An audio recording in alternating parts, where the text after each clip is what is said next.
Daily taste the daily. మాజీ మంత్రి హరీష్ రావుకు ఎంపీ చామల కిరణ్ కుమార్ రెడ్డి కౌంటర్ ఇచ్చారు. గట్టిగా మాట్లాడినంత మాత్రాన అబద్దాలు నిజం కావన్నారు. నీళ్లు నిజాలపై అసెంబ్లీలో చర్చిద్దామని రేవంత్ రెడ్డి అన్నారని, ప్రతిపక్ష నాయకుడు అసెంబ్లీకి వస్తారో లేదో చెప్పాలన్నారు. ప్రతిపక్ష నాయకుడు అసెంబ్లీకి వస్తే ఎవరు ద్రోహినో తేట తెల్లేమవుతుందన్నారు. 10 ఏళ్ల బీఆర్ఎస్ హయాంలో యూరియా కోసం రైతులు ఎన్ని అవస్థలు పడ్డారో పత్రికల్లో వచ్చిన కథనాలే సాక్ష్యమన్నారు. ముఖ్యమంత్రి రేవంత్ రెడ్డి గారు నీళ్లు నిజాల మీద అసెంబ్లీ సాక్షిగా అసెంబ్లీలోనే చర్చ చేద్దాం, ఎవరు ద్రోహియో ప్రజలే తెలుసుకుంటారు, ఎందుకంటే మన చర్చల ద్వారా వాస్తవాలు బయటకు వస్తాయని చెప్పడం జరిగింది.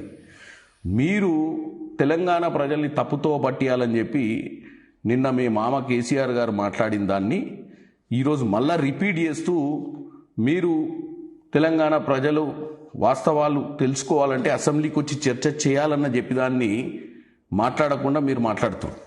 మీరు ఏదో నోరుంది కదా మాట్లాడితే గతంలో మీ హయాంలో ఏం జరిగిందో మర్చిపోతారని మీరు అనుకుంటారు. వాస్తవంగా నేను చెప్తున్నా, మీ హయాంలో మీరు ఒకసారి చూడండి, మీ హయాంలో ఈ యూరియా కోసం బారులు తీసి లైన్లో నిలబడ్డది 2020లో. ఇది ప్రెస్ క్లిప్పింగ్, ఇది 2022 ప్రెస్ క్లిప్పింగ్, ఇది 2023, ఇది 2021. ఈ ప్రెస్ క్లిప్పింగ్స్ అన్నీ కూడా ఈరోజు ఎందుకు చూపించాల్సి వస్తుందంటే, మీరు తెలంగాణ ప్రజలను మీ హయాంలో ఏం జరిగిందో మర్చిపోయారు, ఇప్పుడు ఏం మాట్లాడినా చెల్తుంది అని చెప్పి మీరు మాట్లాడినట్టుగా ఉంది తప్ప మీ హయాంలో ఏ రోజు కూడా మీరు సక్రమైన పాలనను అందియలేదు. మీరు పాలమూరు రంగారెడ్డి ప్రాజెక్టుల మీద కానీ దక్షిణ తెలంగాణకు సంబంధించిన ప్రాజెక్టులలో కానీ గతంలో ఎన్నోసార్లు చర్చ చేసినప్పుడు కూడా తప్పుదో వటీనిక చూసిర్రు.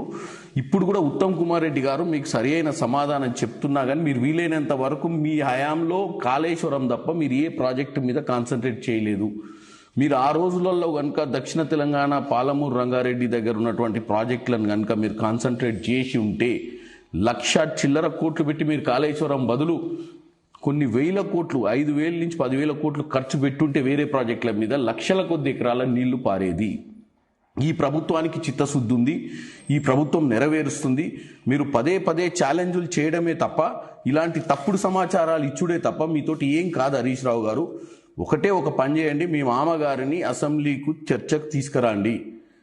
అసెంబ్లీ చర్చలోనే నీళ్లు నిజాల గురించి మాట్లాడతారు. తెలంగాణ ప్రజల ముందు ముఖ్యమంత్రి మీ యొక్క అపోజిషన్ పార్టీ లీడర్